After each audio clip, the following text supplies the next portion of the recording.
Hello, everybody. How's it going? I'm Dan Murrell, and welcome to Charting with Dan. It's a solo day today because there's literally no one else that could do the show. Like, that's not a bit. There's literally, I asked everyone who could possibly do the show that had been on the air. No one could do it, so it's just you and me today. I hope that's okay. Welcome to the show, special Tuesday edition. If you're here in North America or the U.S., I hope that you enjoyed your Labor Day weekend. If you're in the world abroad, I hope you enjoyed your Monday. And here we are on Tuesday to recap what happened at the box office, which wasn't a whole lot this last weekend. So we're also going to look back at the summer that was, since we're at Labor Day, which here in the U.S. is the unofficial end of summer, even though it's not the actual end of summer from a season's perspective. We're going to look at the summer box office, the biggest hits, the biggest flops, and a few those fun awards that I like to do by just doing some numbers on a calculator. But first, let's look at this past weekend, the 4-day Labor Day weekend numbers. And it's pretty much the same that we saw last week. Angel Has Fallen spends a second week at number 1. So far, it's making slightly more than the last film, London Has Fallen, was at this point in its run, but it's still about $12 million behind. Olympus Has Fallen. Good Boys stays up there near the top, followed by The Lion King, which rose a little bit from its position last weekend. Fast and Furious Presents Hobbs and Shaw at number 4. Overcomer at number 5. That's pretty much the same top 5 that we saw last week. Labor Day is traditionally not a huge box office weekend. Everybody's outside. There are barbecues. They're celebrating the end of summer, taking a 3-day weekend. The highest opening, actually the biggest performance of any movie for Labor Day, remains Rob Zombie's 2007 Halloween. The top Labor Day performer of all time, made about $30 million when it premiered. So not a huge movie-going weekend. So it was expected that this would be kind of a slow end of the box office season. Of course, it's going to heat back up this weekend when It Chapter 2 hits theaters. The first one, of course, a huge box office success. We'll see if the sequel can replicate that. Let's look at the top 5 worldwide. And much like the domestic charts, really didn't change much at all. As a matter of fact, it didn't change at all. Those are the exact same 5 movies in the exact same order that we had last week, although you'll see that number 2, 3, and 4 were very close between The Lion King, Once Upon a Time in Hollywood, and Angel Has Fallen. Fast and Furious Presents Hobbs and Shaw remains the top movie at the box office worldwide, and Neja continues its incredible run in China. It is gaining ground on The Wandering Earth, which was China's previous top grosser this year, to jump over that movie. And it's also started to, in some of the bigger cities here in the U.S., I've been seeing that they have started screening it as well. So if you want to check out Neja, the animated film, if you're in one of the bigger cities, you may be able to. And there are many places online you can go to check that out, I assume. Or just call every movie theater and ask them if you can get a person. I don't know how that works anymore. That's how I used to do it. Top per theater, going from the world down to the per theater average here in North America. For the 3-day weekend, and the 4-day weekend was tough because it didn't have all the numbers. So this is for the 3-day weekend, Friday through Sunday. At $20K per theater was Official Secrets, which is the latest film from director Gavin Hood. It stars Keira Knightley as a real-life whistleblower who exposed things regarding intelligence in the Iraq War back in the early 2000s. That movie was acquired by IFC and Entertainment One out of the Sundance Film Festival. We're seeing a lot of these now. That's what these studios do, is they get these kind of buzzy movies out of the early part of the year film festivals, Sundance being a major one. You see them getting released at the end of the year. Of course, we're now going into the end of the year film festivals. Telluride, Venice, where Joker premiered over the weekend to some great reviews. So we're starting to get that second surge of films that come out at the end of the year that are premiered at festivals. So it's kind of fun to follow the festival circuit. The beginning of the year is when all the studios go to buy their movies that they're going to put out at the throughout the year, and the end of the year a lot of times is where they premiere the prestige ones that they've been making, just a way to bookend the movie going season. You're going to be seeing a lot more as we go on of the movies that are starting to premiere at these festivals going wide. The Irishman being one of them, Joker, as I mentioned, being one of them, and a lot of the Oscar contenders are the ones that come out of these festivals. A Star Is Born being a major example that premiered on the film festival festival circuit last year, then of course went on to do very well, both with Oscar nominations and at the box office. So keep your eye on the movies that are coming out of the film festivals. You're going to start seeing more of them as we get to the end of the year. But before we get to the fall, let's talk about the summer. We are officially, the box office season is closed for 2019. Of course, as the movies that have already come out start making money, there may be some things that change on the summer movie report, which we'll keep updated until it finally locks itself in. But every movie from here on out, we are now officially into the fall box office season. So of course I wanted to look back at the summer, talk about a few movies that did well, talk about a few movies that didn't do so well, and then of course talk about things like legs and all the weird stuff that you can only find here on Charting with Dan. First of all, let's talk about just an overall picture of how the box office broke down studio by studio, both domestically and worldwide. This is a graph of each studio's total box office domestically. So any studio that put out more than one film or more in wide release is on this chart. As you can see, Disney Fox easily leading the pack, $1.4 billion domestic, more than double of the next highest studio, which is Sony. Of course, that largely driven by Spider-Man Far From Home.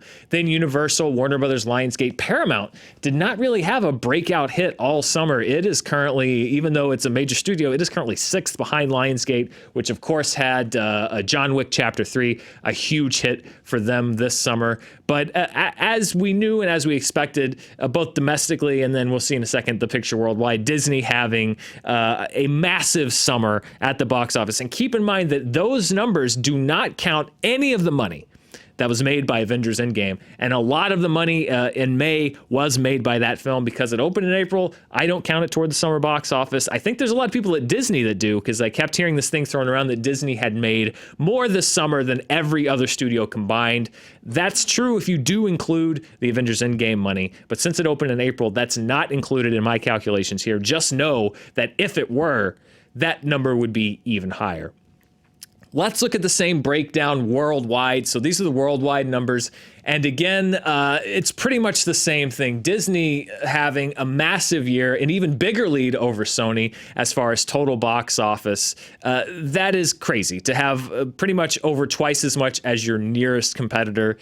We'll see if they can replicate this success. Obviously, they still have some titles left on the horizon that could do really well for the rest of the year. But I think it really does put into perspective the fact that it was more so than any other time that I can remember. Disney and everyone else at the box office this summer. Sony, Universal, Warner Brothers, Lionsgate. And again, as I mentioned, even worldwide, Paramount did not make up much of that ground. It's still trailing there at number 6 behind Lionsgate. John Wick, as I mentioned, a huge breakout hit that really did a lot for Lionsgate this summer, helped them jump over one of the big studios. And also, I should mention that is Disney Fox on that list because Disney owns Fox. Their box office was combined into one total. They're one entity, they're one studio. So even though they were released under 2 different studio names, Disney Fox, for my purposes, are now considered one entity. Let's look at the movie that was the biggest hit worldwide. And the way that I quantified this is not necessarily what made the most money. I looked at what made the most return based on what it was budgeted at. The minimum gross for these films that I looked at was $100 million worldwide gross. And the movie that actually brought back the biggest return on its budget was a big movie, and it was a Marvel movie. But it was Spider-Man Far From Home. Spider-Man Far From Home was actually budgeted lower, and this is what actually gave it this huge multiple at $160 million, you know, a little indie film. But because of its worldwide gross of $1.1 billion, it made over 7.5 times its budget, which is what I was looking at for this particular metric. So looking at the movies that came out this summer, over $100 million worldwide, when compared to what it cost to make, Spider-Man Far From Home is the movie that returned the most on its budget. Sony and Marvel, we'll see what happens with them, but I think that film is a good example of the possible benefits of tying in a film with the Marvel Cinematic Universe. That's a big return on a budget, and then a smart move to budget a movie. I know it seems weird to say that $160 million budget is low, but for that movie, it's pretty reasonable. So Spider-Man Far From Home worldwide, the biggest return on the budget. Let's look at the biggest flop worldwide. It was actually the biggest flop domestically, and it was actually the biggest flop of the summer. And we all know what movie it is. It's another comic book film from Marvel, but not the MCU. And that's Dark Phoenix. Dark Phoenix was the biggest flop worldwide. $200 million budget, a worldwide gross of $252 million. That's a 1.26 times return on that budget. And I know some people say, like, what? It made its money back. Well, it didn't, because you don't get every dollar of that money back into your into the studio coffers, but you get maybe half of that. And we're also including promotion and stuff that's not included in that number. Dark Phoenix easily, even though that there were some movies that certainly were disappointments financially that didn't make as much as would have been wanted or expected, Dark Phoenix was by far, more than Men in Black International or any other disappointing blockbuster of the summer, the biggest flop of the summer monetarily. As far as return on money, looking at the numbers there, really no upside to that film other than the fact that the X-Men are now in the hands of Kevin Feige, in the hands of the architects of the MCU, who can hopefully chart a path forward for the mutants, because they ended in a kind of a catastrophic way at the box office this summer. This next award is the award that I call Thanks America. And it's for the movie that grossed over $100 million worldwide that has America to thank the most for that $100 million plus gross. And it's kind of ironic, because the winner of the Thanks America Award is Yesterday, which is not even set in America. Yes, Yesterday has a total worldwide gross of $134.3 million. 54.5% of that gross comes from its domestic box office performance. That is the highest percentage of its total gross to come from any movie this summer that grossed $100 million worldwide. In other words, North America gave Yesterday more of its total gross just in North American dollars than any other movie that made $100 million. It actually just beat out John Wick, which also domestically, the domestic gross on that film was about 53%. So Yesterday, bizarrely, the movie that has America to thank the most for its $100 million plus gross, but I'm not as much of an egotist as you might imagine. So I also created another award called the Thanks Not America Award.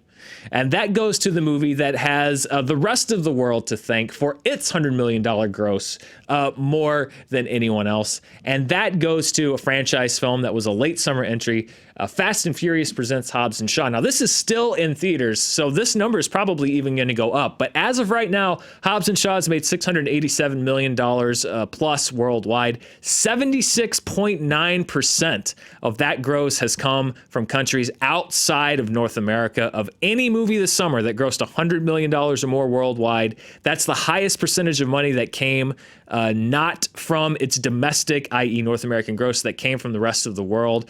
These are similar numbers to what we've been seeing to a lot of the Fast and Furious movies lately, which is that more than anything, and increasingly more even than the previous films, the Fast and Furious films are global plays. They get their money from global audiences. Of course, you need to make some money domestically. It can't completely tank. But the fact that they're making almost 77% of their money from audiences outside North America, I don't think is something that surprised Universal. As a matter of fact, that's the marketing strategy they're going for that film. Of every movie that came out this summer that grossed $100 million or more worldwide, Fast and the Furious, the one that brought the most in percentage-wise from outside of North America. So that's truly, a global play.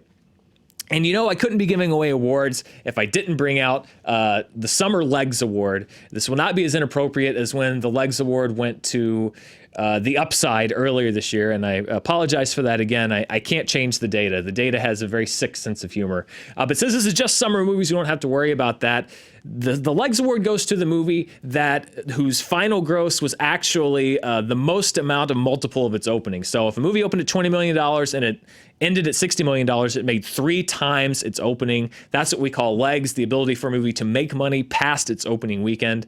And the movie that made the highest multiple on its opening weekend was actually a movie I just talked about, was Yesterday. It's probably one of the reasons that the North American gross was so hefty for this movie. It made 4.3 times its opening weekend here in North America. It was one of those movies that just kind of hung around week after week, grabbing a gross. It didn't make as much as some movies like Rocket Man did as far as total box office. But when you look at where it opened and where it ended up, I think what that indicates with yesterday is that it really found an audience after its opening weekend, a 4.3 multiplier on its opening. That just indicates a movie that maybe didn't come shooting out of the gate, but really did find people as it went on. So congratulations yesterday. You win the Legs Award for summer 2019.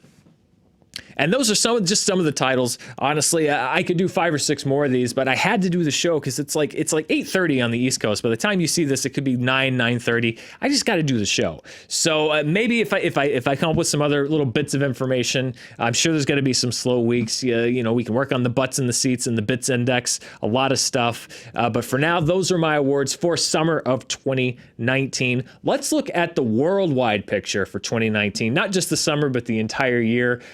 Not much movement. We did have Toy Story 4 jump over Aladdin to go into the top 5 for 2019 worldwide. Aladdin drops down at number 6. And then look at Hobbs and Shaw and Neja. Very, very close. I think Hobbs and Shaw is probably going to jump over Neja, but also both gaining on The Wandering Earth. They both look like they'll probably pass The Wandering Earth this week, so they should move up that chart. We've also got a little bit of a lull, although It Chapter 1, the first It movie, made, I think, over $700 million worldwide. So it's very possible it could be on that chart if Chapter 2 replicates the success of the first film. Let's look at 2019 domestically. And again, not much movement. We had Toy Story 4 and Captain Marvel switch places. Toy Story 4 is now at number 3. Captain Marvel drops down to number 4 domestically for 2019. Secret Life of Pets 2 did drop off the chart. Hobbs and Shaw, now one of the 10 highest grossing movies of 2019. But it's right there in this area that could easily be knocked off. As I mentioned, It Chapter 2, a lot of other ones. So it can enjoy a little bit of time probably on the 2019 chart, but I doubt that it's going to end up there at the end of the year, though you never know. It's very hard to predict what the box office is going to do. And then finally, we're going to look at this, and I'll update this as much as it needs to be, but it'll be the last time we look at the Summer Movie Report weekly, unless there's a change. Of course, I'll keep you updated on that. Let's look at the Summer Movie Report, the last one officially of the summer. Hobbs and Shaw jumps up to number 6. The Secret Life of Pets 2 drops down to number 7 as it edges it out by 1 spot. And I don't see anything, unless something really has staying power, that's going to replace any of those films. So barring something really unforeseen, that's going to be your top 10 of summer 2019. A few surprises in there. I think it's more surprising where everything landed than necessarily a lot of the movies that are in that one. I would not, at the beginning of the summer, have put Quentin Tarantino's latest film grossing more domestically than Godzilla King of the Monsters, but that's the way the box office goes. As I mentioned, it's hard to predict, and a lot of times you just got to roll with the punches and see what happens. Before we leave, there is something that's a new feature, a newish feature to the show that we're doing. Of course, we have to do the countdown to Cats. Cats opens in 109 days as we all wait with bated breath and anticipation to see what in the hell's going on with this movie. I know I'm certainly curious. We're almost close to broaching less than 100 days left for Cats. But as we started last week as well, for people that don't know anything about Cats, and this is myself included, we are doing a public service for fans and viewers of Charting with Dan. We're very thankful that you're watching. We want to give something back, and that's why we are going to do our second installment of Meet a Cat, where we meet a new cat from the movie and musical Cats every single week, so you can be armed with information walking in. You don't have to go in cold. Last week, we met Bustopher Jones. This week, we're meeting the head of the Jellicle Cat tribe, Old Deuteronomy, who is played in the film version of the movie by Judi Dench. Old Deuteronomy is old, as you can imagine, from the name Old Deuteronomy.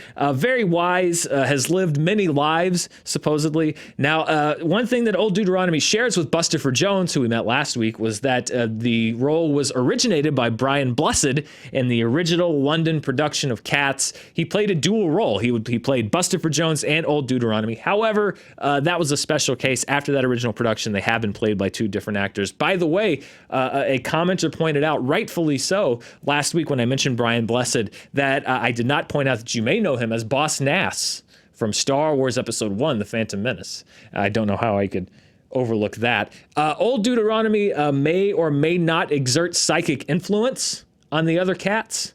Old Deuteronomy can help the cats in their singing and dancing. Old Deuteronomy is also responsible for selecting which Jellicle cats will ascend to the Heaviside layer, which is a really huge responsibility, as you can imagine. I have to imagine, because I don't know what the Heaviside layer is. We'll find out. We'll all find out. We're learning about this together. But yes, Old Deuteronomy has been gender swapped from the traditional role in the musical to Judi Dench in this new Cats film. Again, I don't know how that affects the portrayal of the character. I've been not familiar with the musical myself. But if you didn't know who Old Deuteronomy was at all, now I hope you do a little bit. We now have met Bustopher Jones and Old Deuteronomy. Of course, we will continue to meet a new cat every week here on Charting with Dan. So please continue to join us as we familiarize ourselves with what's sure to be the blockbuster event of the summer, certainly in my own mind. Again, I don't know what the hell this movie is, but it intrigues me. That's all for this week. Thank you for joining me for the solo episode. Hopefully I'll have a co-host next week, or maybe it's just me. I might be switching the show next week. I don't know. It's crazy around here. Thank you for watching. Next week we're going to be talking about what's one of the fall movie season, really starting off with a bang. It Chapter 2 opens this weekend here in North America and elsewhere.